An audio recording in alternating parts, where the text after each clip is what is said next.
Assalamualaikum warahmatullahi wabarakatuh. Berjumpa lagi dengan pelajaran pendidikan agama Islam.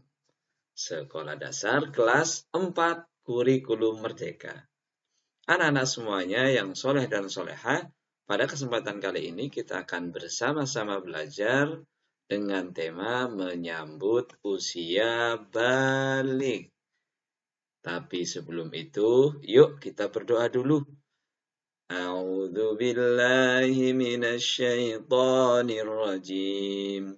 Bismillahirrahmanirrahim. Rabbi zidni ilma warzuqni fahma. Amin. Semoga dengan berdoa ini kita diberikan ilmu yang berkah, bermanfaat, dan bertambah.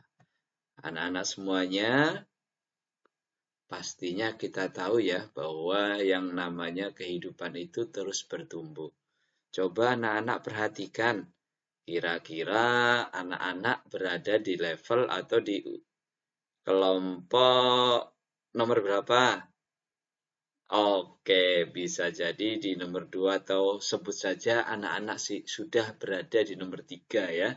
Anak SD kelas 4. Nah, apa kira-kira anak-anak sudah balik? Hah? Balik itu apa toh? Balik itu artinya sampai. Sampai apa maksudnya? Maksudnya balik itu kita sudah memasuki usia kedewasaan, khususnya kita sebagai seorang muslim. Dengan kita sudah sampai balik, maka kita punya kewajiban menjalankan perintah agama. Apa saja perintah agama?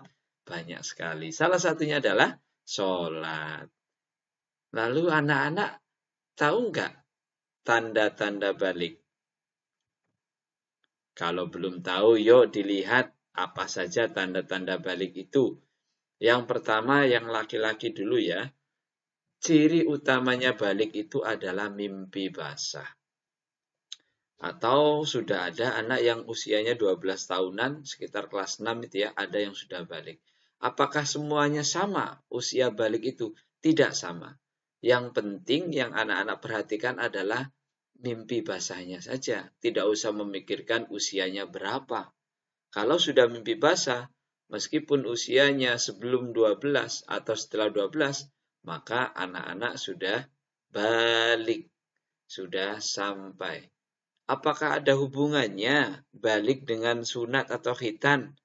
Tidak ada. Tidak ada hubungannya antara orang balik dengan khitan. Karena banyak anak yang ketika baru lahir di khitan, disunat. Apa itu sudah balik? Kan belum. Jadi, untuk laki-laki, cirinya balik adalah mimpi basah. Apa itu mimpi basah?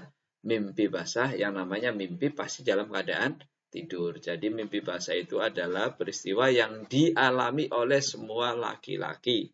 Ya, yang dialami oleh semua laki-laki ketika dia tidur, kemudian bermimpi dari alat kelaminnya mengeluarkan sesuatu, dan setelah kita terbangun dan sadar, ternyata celana kita basah.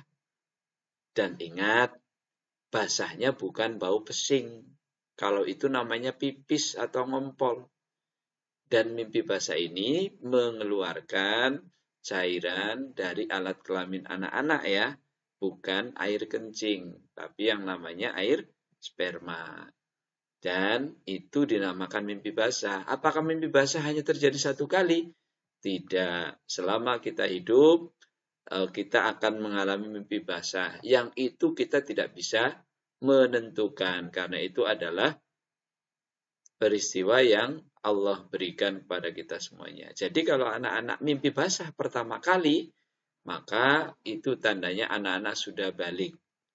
Terlepas sudah khitan atau belum, baik usianya belum 12 maupun setelah 12 itu namanya mimpi basah. Ingat, mimpi basah bukan pipis, bukan ngompol, tapi mengeluarkan cairan dari alat kelamin anak-anak yang berupa cairan berwarna putih yang baunya bukan pesing, tapi baunya sedikit amis gitu ya. Nah, anak-anak boleh tanyakan ke orang tua anak-anak, ke ayah anak-anak kalau mengalami peristiwa ini. Yang kedua, untuk yang perempuan bagaimana cirinya? Cirinya adalah haid, menstruasi. Ini ciri yang paling pokok. Entah itu usianya belum 10 tahun atau 10 tahun lebih, maka anak-anak sudah mencapai batas balik.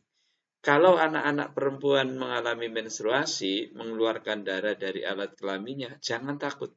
Karena setiap perempuan pasti akan mengalaminya. Apa yang anak-anak lakukan kalau mengalami seperti itu? Maka langsung lapor kepada ibu. Tanyakan kepada ibu. Jangan tanya kepada teman.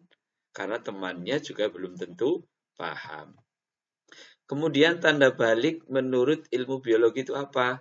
Tumbuhnya rambut seperti kumis, jenggot, rambut ketiak juga sudah ada, dan rambut kemaluan juga sudah muncul. Kemudian pertumbuhan fisik semakin cepat, badannya kelihatan cepat besar. Kemudian tumbuh jakun. Apa itu jakun? Jakun itu semacam benjolan di leher. Ya, kalau orangnya kurus akan kelihatan banget, tapi kalau orangnya gemuk nggak terlalu kelihatan. Dan itu bukan penyakit ya, nak. Jakun yang di leher itu adalah pemberian Allah yang diberikan kepada laki-laki. Kalau yang perempuan tidak ada. Kemudian ciri yang lain adalah perubahan suara. Suaranya sudah berubah, mungkin semakin membesar. Lalu apa ciri perempuan kalau sudah balik menurut ilmu biologi? Biasanya tumbuhnya rambut di bagian tertentu seperti ketiak atau di rambut kemaluan. Kemudian pertumbuhan bagian pinggul dan dada sudah semakin terlihat semakin membesar. Dan yang terakhir juga perubahan suara. Lalu bagaimana kalau aku habis mimpi basah atau habis menstruasi? Apa yang harus dilakukan? Yang dilakukan adalah mandi besar. Mandi besar tidak sembarang mandi, tapi ada ketentuannya. Pertama, anak-anak setelah di kamar mandi, niat dulu, saya berniat untuk mandi menghilangkan hadas besar. Kemudian cuci tangan 3 kali, kemudian setelah cuci tangan, bersihkan kemaluannya sampai bersih. Setelah itu cuci tangan lagi, lanjut dengan berwudu ya nak. Berwudu seperti wudu orang sholat. Setelah berwudu kemudian kita basahi kepala kita sambil digosok-gosok ya 3 kali sampai memastikan bahwa semua air masuk ke dalam rambut atau kepala. Setelah kepala sudah digosok-gosok, dibasuh, kita siram semua anggota tubuh. Utamakan yang bagian kanan terlebih dahulu. Kanan, tangan sebelah kanan dulu, kemudian badan sebelah kanan, kemudian kaki sebelah kanan. Baru setelah itu bebas. Dan untuk lebih memaksimalkan, biar lebih bersih, gunakan sabun dan sampo. Setelah selesai menggunakan sabun dan sampo, sebelum keluar kita berwudu lagi. Berwudu lagi, setelah itu selesai. Apa sih larangan bagi orang yang berhadas besar itu? Nah, setelah anak-anak mimpi basah atau haid, maka tidak boleh sholat sebelum mandi. Tidak boleh masuk masjid sebelum mandi. Tidak boleh membaca, menyentuh, menghafal Al-Quran sebelum mandi. Juga tidak boleh tawaf mengelilingi Ka'bah sebelum mandi. Kalau sudah mandi besar, maka anak-anak sudah boleh melakukan itu semuanya. Nah, demikian anak-anak ya. Setelah anak-anak tahu, sudah balik, apa yang harus anak-anak lakukan? Kita tunggu video berikutnya. Demikian, mari kita tutup dengan hamdalah. Alhamdulillahi Rabbil Alamin. Wassalamualaikum warahmatullahi wabarakatuh.